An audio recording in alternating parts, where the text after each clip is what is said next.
Vicente Zapé e hoje nós vamos estudar aonde há fogo há fumaça. Então nós vamos ver aí que realmente as coisas estão acontecendo e nós precisamos estar atento a alguns sinais. Você já ouviu dizer que quando uma pessoa ela sente dor no joelho é porque vai chover? Né? Você já ouviu, né? A pessoa com mais idade ela sempre diz: olha, estou sentindo dor no joelho, vai chover amanhã, né? Então a ciência tem comprovado aí que a mudança de clima afeta realmente algumas pessoas que têm algumas doenças crônicas, né? Algumas doenças aí de dores nas articulações. Então o clima, quando muda, provoca dores nessas articulações, nessas áreas que são afetadas por algumas doenças crônicas. Mas a verdade é que realmente nós temos esta impressão de que algo bom ou ruim está para acontecer, né? Seja de uma criança pulando de um sofá para o outro, a gente olha ali, olha, esse menino vai cair, né? Uma pessoa com comportamento estranho, né? Já nos indica que aquela pessoa ela está com o pensamento de fazer algo ruim, né? Por causa do seu comportamento, a gente consegue identificar alguns tipos de atitude e prever, logicamente, que alguma coisa está para acontecer ou que aquela pessoa vai fazer alguma coisa. Porém, quando nós olhamos para a Bíblia Sagrada, e eu convido você a pegar a sua Bíblia, eu já estou com a minha aqui, a gente percebe que Deus também deixou alguns sinais que nos indicariam a proximidade da volta de Jesus. E nós vamos ver aqui que tipo de sinais são esses que Jesus deixou para que a gente pudesse entender, ok? Então vamos ver aí que tipo de sinais foram esses, né? A primeira pergunta do nosso estudo hoje é a seguinte: que tipo de sinais ocorreria antes da vinda de Jesus no mundo social, né? No mundo todo, entre as pessoas, entre os governos, a sociedade em si? E no capítulo 24, versículo 7, eu convido você a pegar a sua Bíblia. O versículo 7 do capítulo 24 de Mateus nos diz o seguinte: o próprio Jesus ele disse assim: ouvireis falar de guerra e rumores de guerra. Nação se levantará contra nação e haverá fomes em vários lugares. Então, Jesus falou que haveria guerras e rumores de guerra, né? Mas alguém pode estar falando aí, olha, desde que o mundo é mundo, existem guerras. Desde que o mundo é mundo, as guerras fazem parte do nosso planeta, né? Sempre houve guerra. Eu quero falar para vocês agora, eu vou ler para vocês aqui alguns dados com relação a algumas guerras que já aconteceram, né? Para você ter uma noção do que Jesus queria dizer. A Segunda Guerra Mundial, ela teve 26 países envolvidos. Ou seja, foi uma guerra, a Segunda Guerra, né? Que é denominada como Guerra Mundial, mas na verdade não é tão mundial assim, porque não estava todo o globo envolvido. Mas deixamos isso para outra ocasião. Teve 26 países envolvidos e morreram cerca de 55 milhões de pessoas. Entre essas vítimas deste conflito, 62% eram pessoas civis, ou seja, pessoas que nem eu e você, que não tem nada a ver com a guerra, mas mesmo assim a guerra afetou suas vidas e tirou a vida de muitas famílias. Apesar apenas, veja bem, apenas 2 bombas atômicas, conhecidas hoje, né, as famosas bombas da Hiroshima e a bomba de Nagasaki, tiraram a vida de 214 mil pessoas. Somente no século XX tivemos pelo menos 61 guerras. Então, as guerras sim fazem parte do nosso mundo desde que Adão pecou, porém as guerras têm se intensificado cada vez mais. Hoje a gente tem muita guerra em pouco espaço de tempo. Guerras estão acontecendo constantemente, né? Você tem guerras entre nações, você teve recentemente aí a Rússia contra a Ucrânia, você tem a guerra do tráfico, né? Você tem a guerra entre famílias. Então existe muito tipo de guerra. E nós vamos agora aqui para alguns versículos bíblicos. Veja, quantas características, mas teremos nos últimos dias. Em 2 Timóteo, capítulo 3, verso 1 a 4, Paulo disse que os homens, ou que a maldade, ela atingiria um ponto tão elevado que as pessoas se caracterizariam mais com a imagem do inimigo do que de Deus. Seriam mais amigos dos prazeres, mais amigos do mundo, mais amigos das diversões do que de Deus. E realmente é isso que está acontecendo. No mundo natural também Jesus deixou alguns sinais que você encontra no verso 29. Jesus falou: logo em seguida da tribulação daqueles dias, o sol se escurecerá, a lua não dará sua claridade, as estrelas cairão do firmamento, os poderes do céu serão abalados.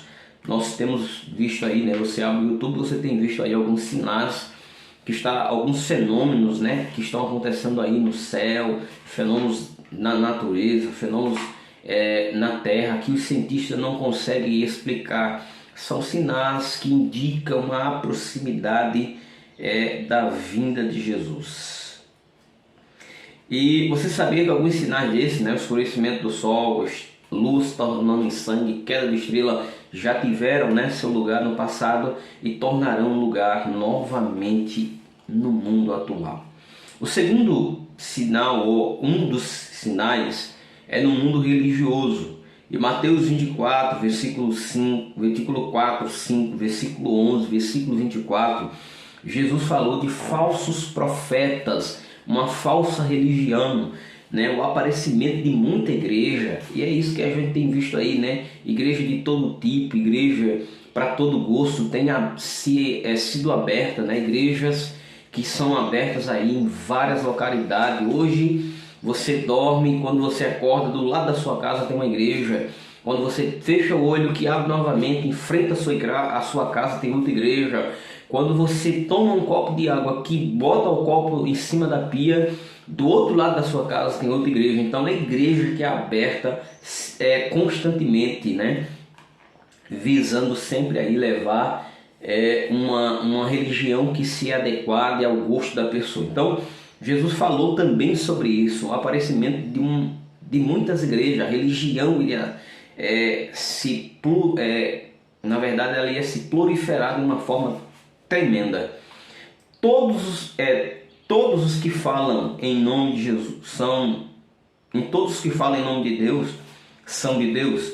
De acordo com Mateus 7, 21 a 23, Jesus disse: nem todo aquele que me diz Senhor, Senhor entrarão no reino de Deus, mas aquele que faz a vontade, né, do meu Pai, que é aquilo que está na palavra de Deus.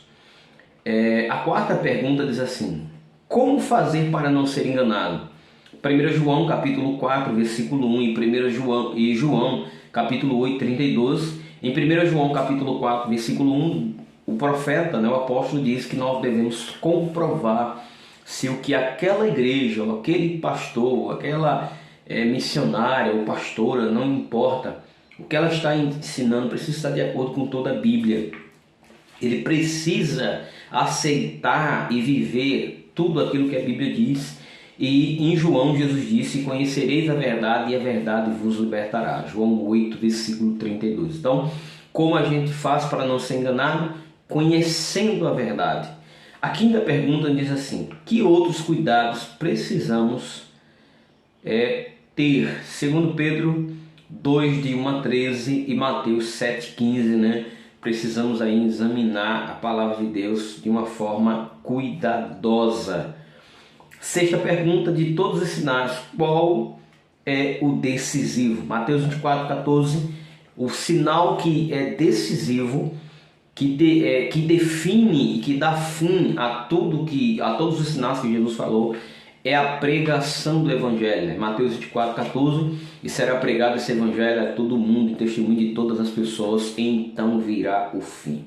E nossa última pergunta: se os sinais estão se cumprindo, porque Jesus ainda não voltou? Eu quero ler para você o que está em 2 Pedro, capítulo 3 e o versículo 9. Segunda carta de Pedro, capítulo 3, versículo 9, eu quero ler para você, e aqui nós encerramos o nosso estudo de hoje. Segunda carta de Pedro, capítulo 3, 9, diz assim: não retarda o Senhor a sua promessa, como alguns a julgam demorada, pelo contrário, Ele é longânimo para convosco, não querendo que ninguém se perca, senão que todos cheguem ao arrependimento. E versículo 10, virá entretanto como ladrão, diz o Senhor, no qual os céus passarão com estrepitoso estrondo, e os elementos se desfarão, abrasados também a terra, a obra que nela existe serão atingidas. Queridos, eu quero falar para você agora. Você acredita que Deus nos deixou sinais para ficarmos atentos à proximidade da vinda do seu Filho, mas que o inimigo de Deus tem arruinado esta percepção através de enganos?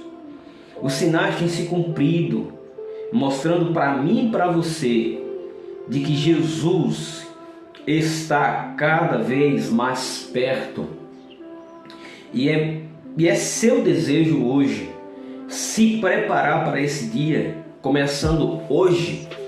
Como nós acabamos de ler, Jesus ele está esperando que você se arrependa.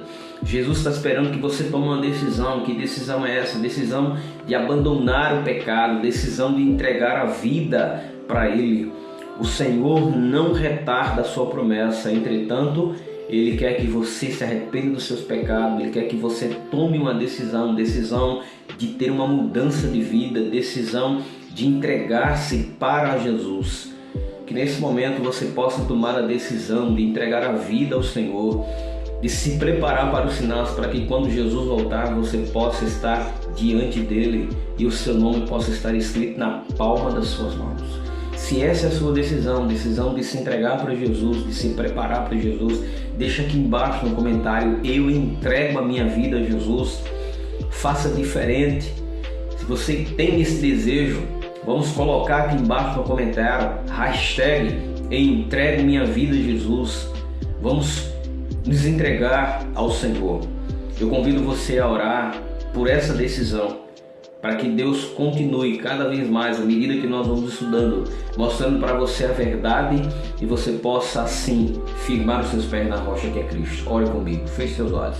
Querido Deus, nós nesse momento entregamos a nossa vida ao Senhor. Que a decisão que essa pessoa que está assistindo agora seja cada vez mais firmada na Tua Palavra. Ajude ela a mudar de vida. Ajude ela a ter o seu Espírito Santo, a sempre buscar a sua palavra e o teu conhecimento necessário. Perdoa os nossos pecados em nome de Jesus. Amém. Espero você amanhã e o nosso tema de amanhã será a volta de Jesus. A gente aprendeu hoje os sinais que antecedem. Percebemos e vimos que alguns sinais estão se cumprindo, outros já se cumpriram, mas falta o sinal principal, que é a pregação do Evangelho. E amanhã nós vamos entender o que acontece depois que o Evangelho for pregado, como vai acontecer a volta de Jesus. Eu espero você amanhã. Até mais, um abraço. Não se esqueça, se inscreve, deixe seu joinha e compartilhe.